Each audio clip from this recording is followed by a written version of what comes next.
Cynthia. Cynthia, on est content de venir vers vous pour une deuxième capsule vidéo. On avait pensé de vous présenter ce soir un fruit qu'on a découvert hier dans un petit magasin proche de l'appartement. Donc, on ne connaît pas encore le nom du fruit. Si vous voulez cette semaine explorer sur Internet des possibilités, donc comme Marie-Vonne vous montrait, ça ressemble un peu à un genre de fève. Donc, on sait que c'est un fruit. On a acheté ça dans un magasin de fruits.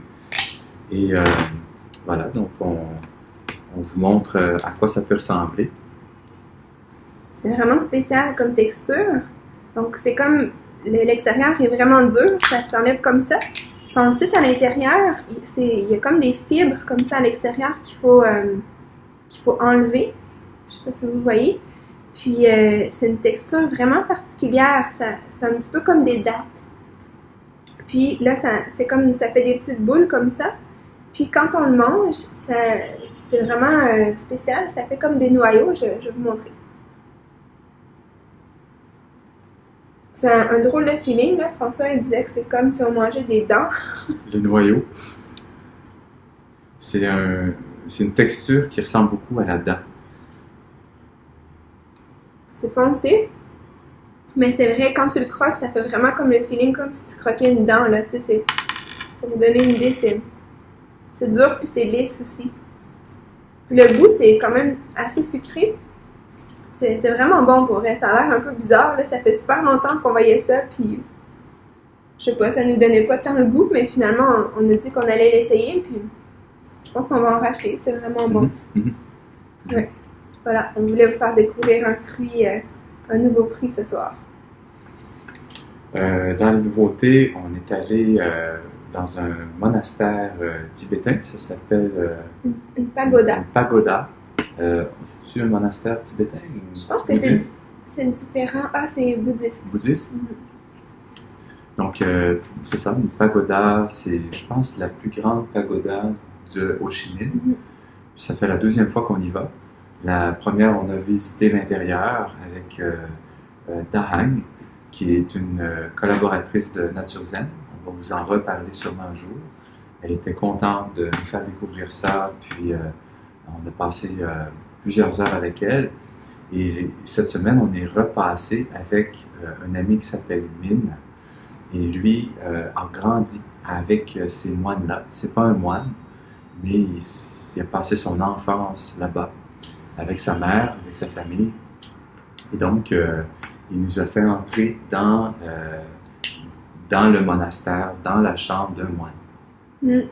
C'était vraiment spécial de voir ça. Puis, c'était spécial de sentir l'ambiance aussi. On était comme dans comme la chambre du moine. Puis, il n'y avait pas beaucoup de choses. Il y avait quand même plusieurs choses, des boîtes comme de cadeaux tout autour de la chambre. Mais au centre, il y avait juste une table de thé. Fait que c'était peut-être à peu près large, un peu comme une table régulière, peut-être comme celle-là, mais plus mince. Puis il y avait tout plein, là nous on a pris ça, mais c'était plus, il n'y avait pas d'anse, c'est plus des tout petites tasses, là ça c'est très vietnamien. Puis il y en avait comme partout, toutes sortes de petites tasses différentes. Puis il y avait comme son robinet comme ça directement dans la table.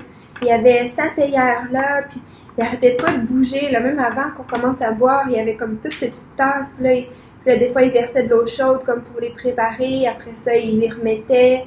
Et, en tout cas, j'ai pas tout compris qu'est-ce qu'il faisait, mais c'était comme vraiment un rituel, puis on sentait qu'il fallait qu'on soit réceptif, puis qu'on boive au bon moment, puis là, je pense que la première tasse, il nous l'a fait boire normal, mais après ça, il nous a bien dit comment il fallait mettre nos doigts, puis c'était comme ça, puis là, François, lui, était comme ça, puis on sentait que le moine s'attachait un petit peu, il fallait que ce soit comme ça, puis quand il buvait, là, c'était tellement rigide, puis ouais, c'était rigide, je pense, c'était straight, puis c'était comme, il buvait comme ça, puis là, comme ça.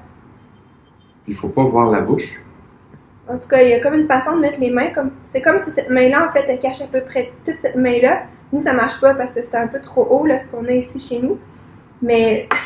En tout cas, moi, je sais que des fois, il fallait vraiment que je me concentre pour pas rire, parce que là, on était 4, 5 ou 6, parce qu'il y a eu comme des visiteurs à certains moments. c'est qu'on est toutes là à faire comme lui, juste pour... en tout cas, c'était drôle de vraiment le vivre comme leur tradition à eux. Puis c'est ça, c'était le fun. Il y a eu 2-3 personnes qui venaient des fois, puis c'était comme intéressant de voir les moines interagir entre eux. Là. Il y en avait un que François a bien aimé, qui est venu à un moment donné. Comment il l'appelait? Ah oui, The Fat Monk. C'est comme ça qu'il l'appelait là-bas. Ils se donnent des noms affectueux, là. The Fat Monk, qui était un petit peu plus rond, puis mais un beau monsieur gentil, il nous a réinvités à aller manger avec eux. Puis je pense que le moine qui boit comme ça, à un moment donné, je regarde Marie-Yvan, je dis, regarde dans le coin, Marie. Puis on voyait des volants de badminton. Puis là, de fil en aiguille, notre ami Mine traduit, puis le moine s'était blessé au genou dans une partie de badminton. Je ne savais pas que les moines jouaient au badminton. Puis donc là, je vais sûrement l'aider au niveau de sa jambe. Puis on s'est comme dit qu'on allait jouer ensemble, voilà, dans quelques temps. Donc à suivre. Il a l'air bon, il a l'air quand même en forme, oui, le monsieur. Il a l'air très en forme. Ouais. Juste l'horaire, là, il joue 3 fois par semaine, 3 heures à chaque fois. 9 heures de badminton par semaine, il doit être très bon, oui. En tout cas, on est resté là tellement longtemps. Je pensais que ça allait être le temps d'un thé, mais finalement, ça a été peut-être 15 thés. On s'est fait servir vraiment plusieurs fois. On a goûté, je pense, à 3 sortes de thé. C'était tout le temps des thés, là, c'était vraiment précis. Le premier, c'était un thé spécial vraiment dispendieux parce que quand il est cueilli, ce thé-là, ils prennent juste la première feuille sur le dessus de l'arbre parce que c'est la plus petite. Puis là, même, ils nous montraient, tu sais, comme que les feuilles, c'est des petites feuilles et tout, fait que ça donne un goût différent. Après ça, l'autre thé, il y avait un thé, il l'appelait le Monkey Tea parce que c'est un thé, c'est des arbres qui sont tellement vieux que les feuilles sont hautes. Puis il faut qu'ils dressent des singes pour aller chercher les feuilles de thé en hauteur, tout ça. Donc, en tout cas, il y avait comme toutes sortes de thé. Puis je pense qu'on est resté là au moins 3 heures. Hein. Puis ils nous ont offert plein de choses. Ah oui, on voulait vous montrer ça. Ça, c'est un genre de sucre à la crème vietnamien. C'est fait à base de trucs jaunes. Et on ne sait pas trop c'est quoi. On sait ce que ça veut dire Van. Dans votre dernière leçon de vietnamien, Van, je ne sais pas si vous vous rappelez, ça veut dire doré. Donc on sait que c'est doré. Puis on sait que Dung, ça veut dire sucre. Fait que c'est à peu près ça. Donc on sait que c'est sucré et que c'est doré. Fait que ça se boit, ça se mange avec le thé. Je vais vous montrer rapidement. On voulait faire une vidéo un petit peu plus courte cette fois-ci. Voilà, c'est assez populaire. Hein? Si vous venez un jour, là, vous allez voir. Donc, ça s'effrite comme, voilà, comme de la poudre. Je ne sais pas si c'est ça qu'il faut faire. J'étais un peu étonnée de devoir faire, mais... Oui. Mais je pense que, comme là-bas, quand on était avec le moine, souvent, il nous donnait quelque chose de sucré, comme un petit biscuit ou quelque chose de sucré. Puis là, on buvait notre tasse de thé. Ensuite, on mangeait, on prenait une bouchée de sucré. Puis là, c'était la prochaine tasse de thé. Puis il fallait comme alterner comme ça. Puis, c'est ça. Bonne nouvelle aussi, on reçoit Kaya et Christiane demain. Ils vont passer 2 semaines donc, avec nous. On est au 5e étage du bâtiment. Notre ami Mine a libéré une autre pièce en haut. Donc, ils vont avoir un bel appartement pour eux. Puis, donc, c'est ça. C'est le DSSI qui s'en vient, ou la semaine de formation sur les rêves et symboles. Et lundi d'ensuite, on va aller visiter un nouveau lieu qui sera probablement les futurs locaux du CM au Vietnam. Donc, c'est dans un quartier un petit peu plus éloigné de où on est. Donc, si vous avez la carte de Ho Chi Minh devant vous, on est dans le quartier numéro 4, donc qui est assez central, mais bien aussi mouvementé. Et on se retrouverait un petit peu plus vers le nord, qui est, je crois, le quartier 7. Donc, c'est ça, hein, quartier 7. En tout cas, on est plus au sud. Oui, je pense qu'on est le quartier 11 est au nord, mais on est en périphérie d'Ho Chi Minh. Donc, on va être dans un endroit où il y a beaucoup de verdure, puis de calme. Donc, on a trouvé vraiment un beau lieu Si c'est là-bas, donc on va faire des visites lundi, mais si c'est là, on se réjouit de vous envoyer des photos, une vidéo aussi des lieux, que vous sentiez aussi la belle ambiance de cet endroit. Donc, à suivre tout bientôt. Yes. Pour terminer, on avait la leçon vietnamienne avec une demande spéciale. Oui, on a une demande spéciale de Rock qui voulait savoir comment on disait riz. Rock, c'est le papa de Marie-Van. Oui, c'est pas tout le monde qui connaît. Donc, et c'est un amateur de riz aussi. Puis, en fait, on ne savait même pas encore comment. Ben, François, je pense que tu savais, toi. J'avais entendu, mais je n'étais pas certain de l'orthographe.